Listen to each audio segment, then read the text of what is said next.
All right, I'd like to call to order the board meeting of the Vallecitos Water District, Wednesday, September 18th at 5 p.m. Director Hernandez, would you, Be happy to. Huh? Ready? Begin.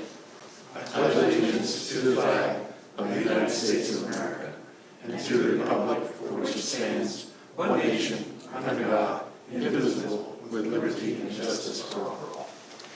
I'm sorry, I forgot to do the roll call because we did one earlier, so Oh, now we'll ask for a roll call. Roll call. Electronically, please. And there's 3 of us present, 2 of us are absent, but we do have a quorum, so we will continue with our meeting.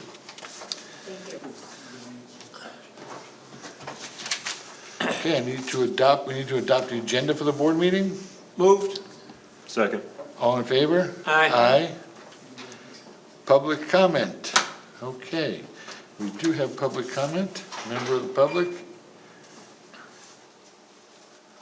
Under oral, Mr. Hunsaker.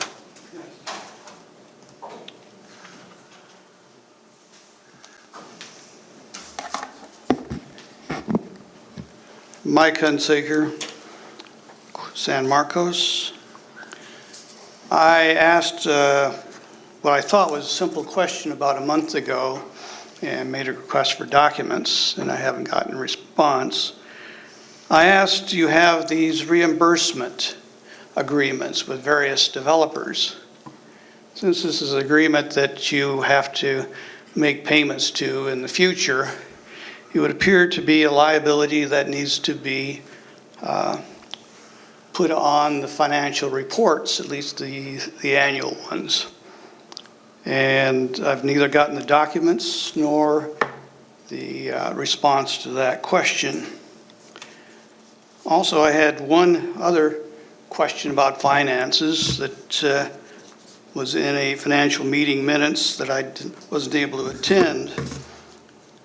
We have some rather large reserves for wastewater and water. Yet we appear to be using it for something other than wastewater and water, namely making a big payments to CalPERS. And I'm wondering, are these really reserves for the stated purposes, or is this one big slush fund? Thank you. And by the way, I do think that we should make arrangements to pay this ahead since it does accumulate at a pretty hefty interest rate. Thank you. Thank you for your opinions. Moving on. Introduction of new employee.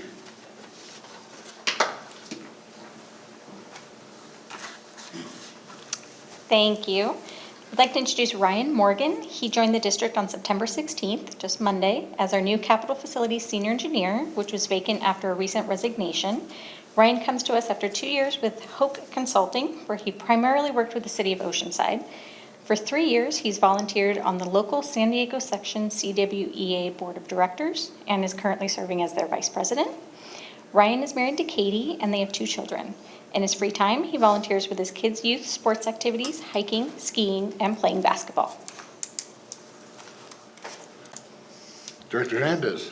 Carrie Dale's got a target on your back. Just gotta let you know, and we got one on Jason, so everybody's gonna, So welcome aboard, happy to have you. Thank you, very happy to be here. Yep. Out of curiosity, where do you live?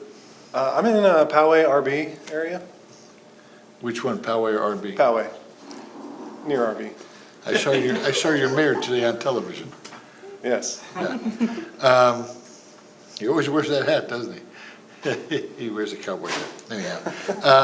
Oh, yes. Yeah, I did too hear that Carrie a little upset. We didn't actually steal you from her, but from the firm that you worked with. Correct. And what do you still serve as? On what board? CWEA, California Water Environmental Association. Great. Well, thank you very much, and welcome aboard. Thank you very much. Glad Glad to to have be you. here. Thank you.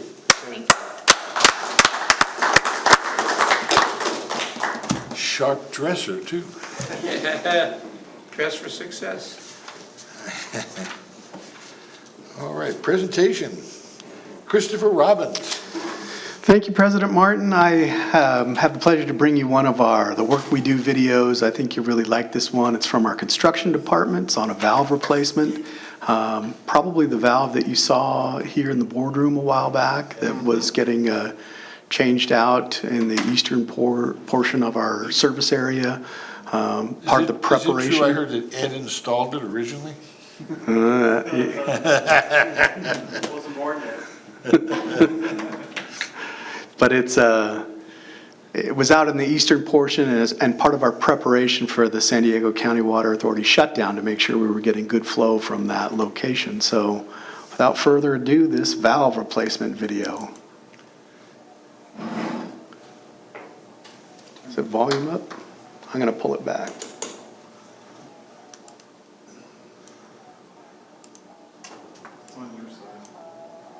And a quick question, is that our staff?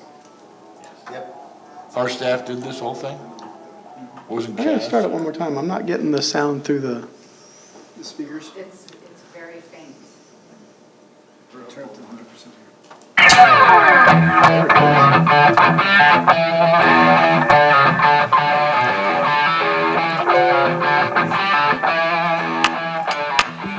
My name's Steve. I work for the Vallecitos Water District in the construction department. Just going to tell you guys a little bit about valve replacements today. So here at Vallecitos, we usually try to replace 20 valves a year for our capital improvement program. There's all sorts of reasons that we replace valves. Every once in a while we get a main breaks and we got to come in and have an emergency repair also. For the most part, we usually replace 20 valves a year. If you guys are watching the 18-inch butterfly valve that we're removing, installing a brand new gate valve. The reason we're doing this is water ops couldn't get the flow that they needed. We're hoping that when we replace this 18-inch valve, they'll be able to get better flow. So the valve that we pulled out was from the 1950s. I believe it was 1957. You can see how much buildup is on it. Now we're going to install a new one. No customers were affected by this shutdown, which is really nice for us. This job right now, we're off via Alexandria. This one actually took us a lot of time. We had to go out there and pre-dig, knock the concrete off the existing pipe, get a measurement to order parts. They had said they have never heard of that measurement before, which happens to us sometimes. We had to go back out. We were right. We got the parts ordered, but this has been a 3-week process just getting to this point of putting the valve in. Sometimes our typical valves, it'll be a 6-inch, 8-inch, 12-inch. The actual valve replacement doesn't take that long.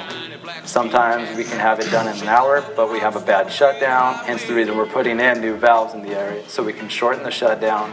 Our main goal is to keep customers in water and prevent big shutdowns. It's nice when you only have to shut a couple people down. When we say we're going to have a shutdown, it shows the customer that something big is going to happen. People do come out and ask us, hey, what is this shutdown? Why is our water going to be off? And then we explain to them, well, if we ever have a real emergency, your water's going to be off for a lot longer because none of the valves around here are working. So we have a 45 square mile service area. Typically we have our 4-man crew go out on a job, and it's a lot for only 2 crews to maintain, take care of. Sometimes you'll see us just standing around and there's not a lot to do. Like on this job that you're seeing, it's a weld job. For us, we can clean up tools and get the next step ready while the welder's in there. You can see there is some sitting around, but at the same time, there's so many parts and pieces that we have to get done that can't wait, they can't sit around. And if you don't do it, then you're gonna extend the process. We always try to keep moving. We hustle all the time. We're here 24/7, nights, weekends. We got crews that always respond to our emergencies. We're happy to be helping you guys. I couldn't be happier with my crew, and we'll see you guys out there.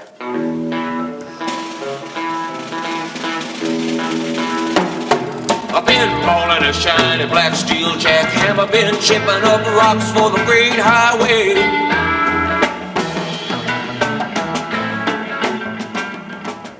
And that's our construction crew. Great job. Yeah. So is the valve always open and then we only need to turn it when we want to shut it down? And how do we do that? I mean, I saw that hex head on the top. I suspect that's what turns the valve down manually? Yeah. Was the other one manual? They're all manual. Oh, they're all manual. Oh, good. Very good job. What is that, the valve itself, how much does that cost? I don't remember on that one. it was several thousands of dollars, but I don't remember the exact cost of it. I could look that up for you. But, yeah, I think it was, I think that one we actually got a discount on. It was 7,000 if I remember right, and normally would have been about 10. But we had it on the shelf, and it was a little older model, but still brand new, and it was within our specs. It was the right size and they had it on a shelf? Yep. That's pretty uncommon for a big change Yeah. valve. Yeah, I guess so. Great deal. Well, thank you. We're going to add that to the library repertoire that will be on TV. Absolutely. Very nice, very nice. Yeah, Thank this valve was critical because this is the one that kept us in water during the recent shutdown. It was bringing in water from the first aqueduct, which was not affected. So it was really important that this one get done before that shutdown Yeah. occurred. We were also getting desal water, and we're also getting water from Olevenheim at the same time. Absolutely correct. Yeah, we relied on those three sources heavily. Director Elthorp? Yeah, so Ed, I guess, was this the actual turnout valve?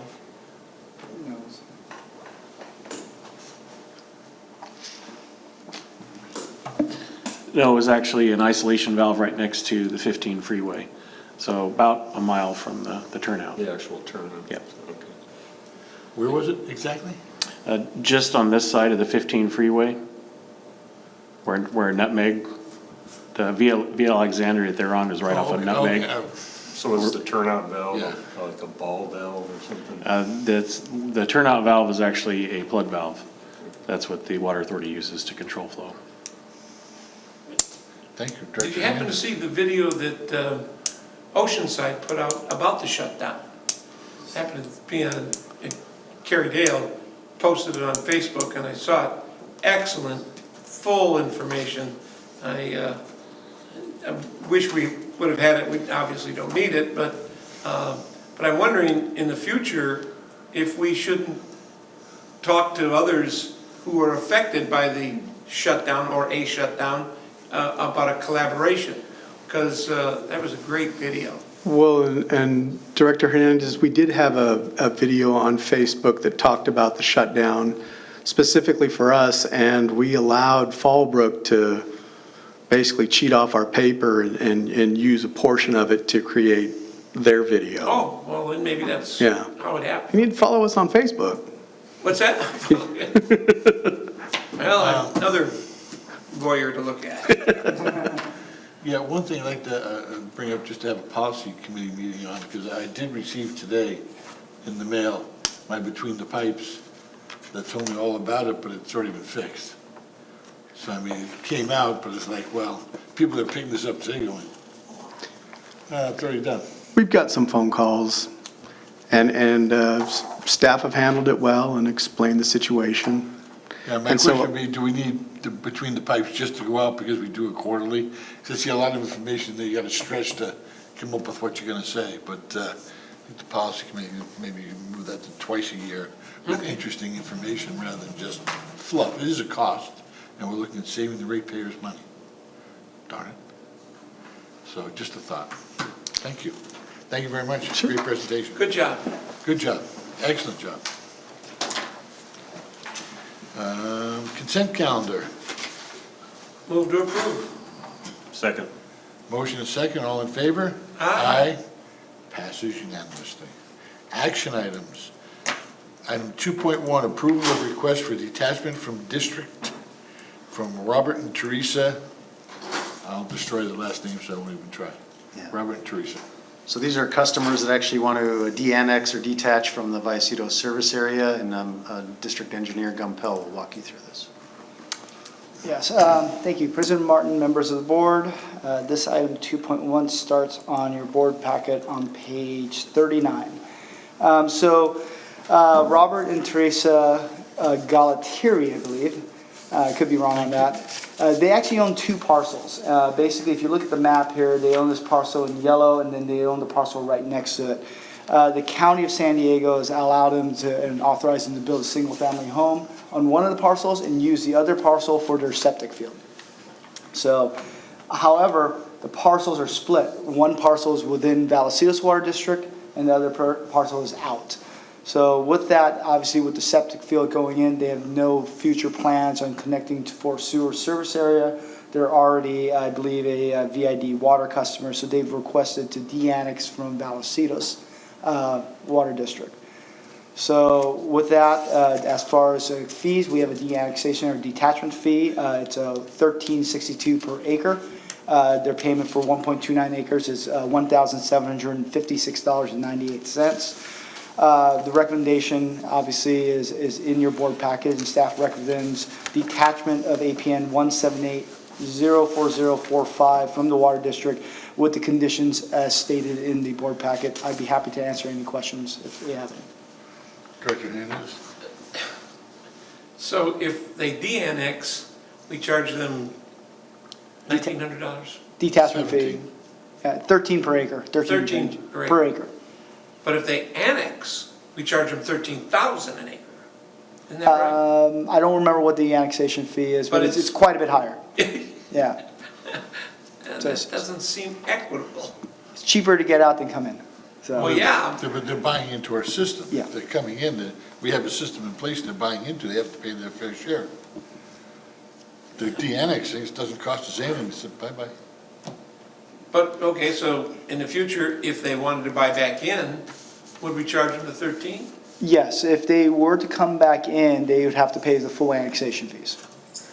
That definitely doesn't seem equitable, but,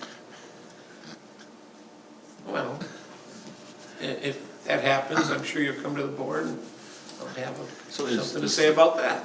I've got a question. Yes, sir. So is the fee to annex into VID about the same as it is? I don't know what the fee to annex into VID is. I believe it's less though, but I don't know what their fee is. Well, and I'm assuming they're in septic out there. And they always will be, because there's no other place to get sewer except from us, and they have to come back to us and pay that huge fee. Well, I will vote against it. Okay, need a motion?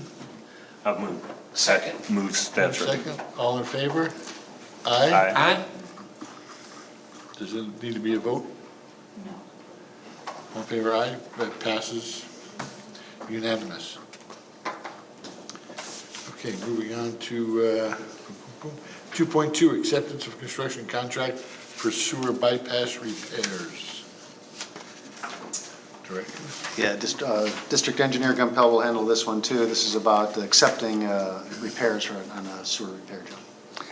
Again, thank you, President Martin, members of the board. This item starts on page 43 of your board packet, and this one has a little bit of history, and the board may recall some of it. So the existing emergency bypass line that allows us to move sewer away from Meadowlark in case we have to shut down Meadowlark or there's an issue at Meadowlark, directly to our land outfall, actually had two breaks on it. So on this map here, I tried to depict them. We had a break back in January of 2018 over kind of by Brighton Glen. And then after that break on Brighton Glen, we moved forward with a repair job. So since this is not a pipe that we use all the time, we determined it wasn't an emergency break. So we took the time to actually design and get a contractor on board. So we went out for bids to get the contractor on board. Let's see, I have a date here.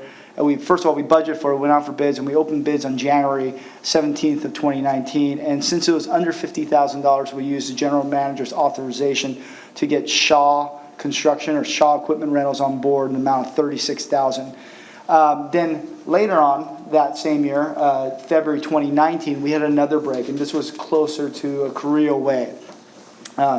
So with that, we went ahead, since we already had a contractor on board, instead of starting the process over and spending time, we asked the contractor for a change order, so a district-initiated change order, to do a secondary repair over by Carrillo Way. He gave us a price after some negotiation of $41,700. We actually brought this to the board because per our ordinance, first off, we're going above $50,000, and also the change order exceeded the 10% that's within our ordinance. And that was approved by the board back on July 2017.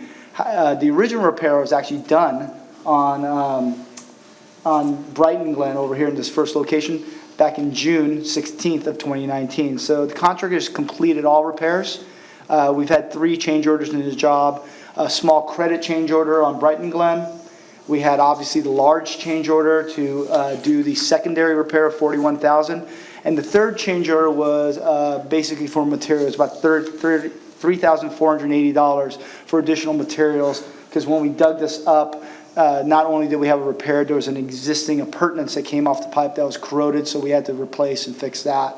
So with that, we had a total of 3 change orders on the job. But if you look at the financial impact on page 44, you can see that we had a budget of $180,000, and it's one of the reasons we had, the bids came in so low, even with all the change orders and staff time, the total expenditure was $120,000, which gave us almost a $60,000 surplus in that budget. So with that, staff is recommending acceptance of the project, which will start the notice of completion in the 60-day period to release final retentions and also start the warranty period on the pipe. I'd be happy to answer any questions that the board may have. Any questions? I have one. No one else does. The 2 little green dots that are near Brighton Glen. Yeah, right there. Well, what are Right there? those? Yeah, These no, things? no, those, yeah. Yeah, that is actually, those are valves? Yeah, it's a valve and airbag. Oh, those are appurtenances. Yeah, those are appurtenances, so valve and air vac. Okay, airbags. Is that why, I mean, I notice fugitive voters in that area quite frequently driving down Rancho Santa Fe. Would it be through those? No, so there's, usually this pipe is dry most of the time. This is a bypass line that remains dry unless we need it. But we have that force main that brings sewer from our lift station that's on San Marcos Boulevard, lift station 1, and it comes down the hill. Basically, it's pressurized up into, I forgot the name of the street that goes into Lake San Marcos community. And then as you go down Rancho Santa Fe, it's gravity. So it's going fairly quick down the hill. And we have some fugitive odors in that area, which we've been trying to address by putting in more passive carbon canister systems, which have improved it. But as the canisters wear out or the carbon gets spent, we have to replace that carbon. And then all of a sudden the smells or the fugitive odors get captured. So. The board may recall that the valve that you were referring to actually used to be located in Rancho Santa Fe Road, and we just, within the last year or so, we relocated it out of Rancho Santa Fe Road so that when we have to activate it, we don't have to shut down traffic, so we moved it off the roadway. Great. And just one more thing, the board may also recall that back in, I think it was February of 2017, there was another break on this line up, I think up in this area, wasn't it, Ed? Yep. So this is actually the 3rd break that's occurred in this line, and that's why we have this in the CIP to have a more comprehensive solution on this bypass. And the CIP, is that a liner for it? It'll likely be a liner, yeah. That's what we're anticipating right now. We'll probably line it with a structural liner. Thank you. Okay. Need a motion to Move. so move? Second. Seconded, all in favor? Aye. Unanimous? Thank you. Okay, speaker. Oh, yeah, we got a speaker on 2.2. Sorry about that. Oh. Mr. Hunsaker? Thank you. Mike? As I remember it, this entire line is made of 1960s, late 60s Tekkite. We've gotten 3 different breaks in this line. It's a material that is known for its serious quality control problems and catastrophic failures. As I recall, the CAPs call for mostly intensive inspection, and it appears that the most likely and appropriate measure is just to replace this line. Relining, I don't think that was really in the CIP, particularly for the corroded pipe section, which comes into play later down the line. And the BIA has mentioned that the Encina outfall has been, overloaded for years, essentially. So it appears that more aggressive repairs are needed. Thank you. Thank you. Okay, moving on to reports. General Manager report. Yeah, just 3. I'll try to go through them quickly. Pipeline 4 shutdown is over. Operations were restored on Monday, and during the shutdown, CWA, County Water Authority crews, and our contractors installed the bulkheads on either side of the actual damaged section. and they're in the process, and after they had those bulkheads installed, they could restore the service. So they're in the process of actually doing the pipe repairs right now, and those are interim pipe repairs. More comprehensive ultimate repairs are needed on pipelines 4 and 5, but that may be several years away. But the Water Authority does anticipate another shutdown in late October or early November to remove the bulkheads after they repaired the pipe. So just as a heads up. Second item, our auditors are going to be on site next week performing their audit. I think they'll be here starting Monday and probably through Wednesday or Thursday, depending on how extensive. I know our finance manager thinks they'll be very extensive. And I'm sure he's looking forward to it.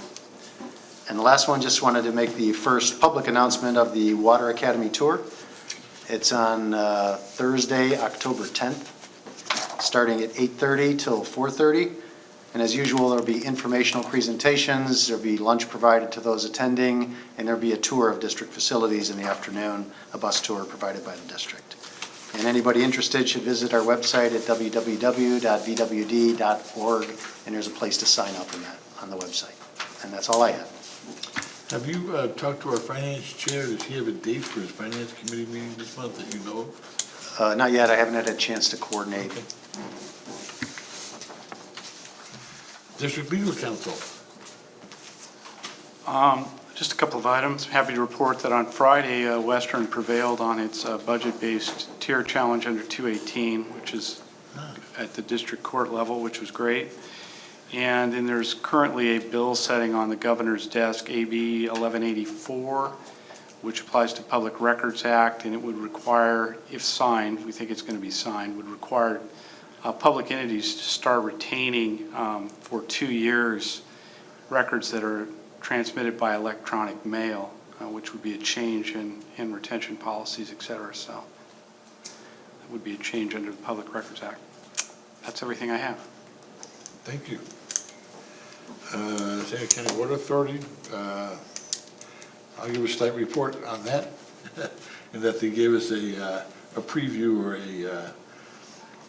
at the CAWA meeting, they talked to us about their need and all the partners they're going to try to put together for this canal and try to really push it. A lot of people didn't buy into it. That's it. Encino Wastewater Authority, Capital Improvement Committee. Yes, we had a meeting this morning, and we talked about but the three big topics were the digester improvement design. We're moving into that. We've got to recoat our digesters 4, 5, and 6, and for a cost of $687,000 plus. It's about 61% complete. The network improvement final design, we're working through that. It's 27% accomplished, and it's got a budget of $264,000 round numbers. But the big one was the cogeneration building structural repair. This, if you remember me talking about it, is they had in their assessment report identified a little spalding at the bottom of the building where the stucco had spalded away. So they sent out the contractor on site, as needed contract, and peeled that away and peeled some more away, peeled some more away, and then they got scaffolding out there and they opened it up, and we had heard about this, and that the rebar was exposed and a pipe was exposed and a beam was exposed. This has happened to me in my experience, and you clean it up, put a cap on it, 3 times as big as the corrosion, and off you go. So I wanted to see it personally. I went out there, and it is, I don't know how it's standing. I mean, it's rotten. That thing looks like a vanilla wafer that's been sitting out in the water. It's just all spalded up, and it's in trouble. So we're going to have to take the whole wall down for an area of about 5 foot, 10 foot on each side of these louvers, which caused the problem because of the moisture and the air going through it, and the moisture then trickled down behind the concrete into the block wall, ate with the sulfur and with the salt, ate the whole thing away. And they were just chipping at it with a hammer and going on through. So it's a big deal, and it holds the heart of the service. And so they got shored up on the inside. They're bringing in Felunk, and he's going to take care of it. So that's a big deal, and they're working on it in an emergency contract situation. So we got a budget of $1.7 million. I did bring up the fact that, you know, because it is emergency and Felunk was on site, they just went ahead and gave him the contract. Was a little suspect of that, but they're doing it in tasks, not just the whole thing. So we'll be able to see it individually, and I'll be able to keep an eye on it. So that's my report. Yeah, and that was the Policy and Finance Committee. Of course, they came up, and they had told us that the Honorable President went out and toured the facility and agreed with the needs assessment, obviously, but didn't really have any type of price. But it's going to be expensive, real expensive. So, Yeah. Another big expense coming. Standing committees. I don't think we didn't have a finance. Did you have any? No, next month. We didn't have policy, didn't have finance? No. Didn't have yours, okay. Director's report, travel, conferences, and seminars. Anybody up first, or? I didn't have anything. Oh, Oh, well, that takes go care of ahead, that. Al. Let me start here. This is our last meeting.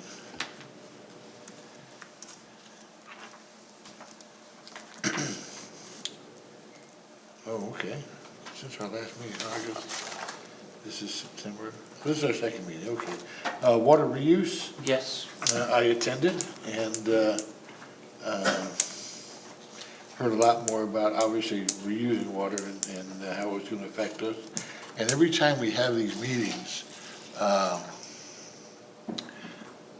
the people that will be the contractors, the people that will be the beneficiaries of the monies that we're all spending are always there in force, or the consultants. And all of and I noticed one in particular, Trussell Industries is really big. And as I mentioned before, Amos Trussell, this Trussell's grandfather, his name on the wall out there, he's one of the first directors here at Vallecitos when it was San Marcos Water. And he lived out in Twin Oaks, and actually his land the ranch was mostly where the golf course is today. He owned all that, and I know Jimmy remembers, there used to be horses out there. So Amos Trussell was his name, and he also was the first donor that gave $100,000 to the San Marcos Boys and Girls Club as a building block to build a new facility that they have now. So it was interesting, but they're all excited about it, obviously, and pumped up because they see the green coming their way. But it was very interesting, and I do appreciate it more. Like I said, I just don't want to be the first one on that firing line. I want to be at the cutting edge. And then, as I brought up earlier, Kawa yesterday morning, San Diego County Water Authority gave a presentation on the canal and what they see the need to be for the canal, and that it'll be really cheap water compared to everyone else's by the time they get it built. And we don't know how that would happen because of the cost to build it, and they only have a certain amount of years to use it, 2070, I think, for sure. And my argument's always been that if the water doesn't go through the dam, you're not getting it through the canal either. The canal's far south of the dam, so that's mine. Jim? I also attended the water reuse, and what struck me boldly was, I've been on the board now, I'm on 10 years. My first meeting was 4 days of conferences, 1 hour of talking about indirect potable reuse. And how, yeah, we're working on it, but the regulations and this, that, and the other. Now it's completely reversed. All about reuse. They're not even designating direct and indirect. It's just potable reuse. And we do have the regulations in place for potable reuse augmentation, sending it to Lake Miramar or San Vicente or wherever. And so it's coming fast, 10 years. So maybe in the next 10 years, we might have something at Encina. And I am pushing to start a pilot project there so we can get this ball rolling. The other good news, one of the other seminars, I'm sorry you missed it, Al. Groundwater indirect potable injection. I was thinking about you the whole time. Yeah, I'm sure. So that was exciting. And then, of course, the last day was what's going on at the state. And they're moving along, but at a snail's pace. So at least there is movement, and we're going to be seeing, I believe, in the next 5 to 7 years, there'll be at least a pilot project over at Encino for us to look at. Well, I have to admit, usually I don't like the state sticking its nose in everything, but in this case, I think there are protection against the overzealous contractors that are looking to make quick bucks on this.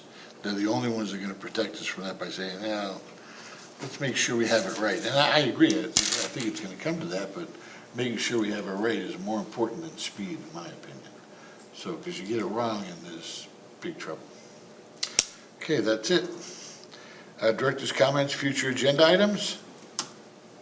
None? This meeting's adjourned. Thank you very much.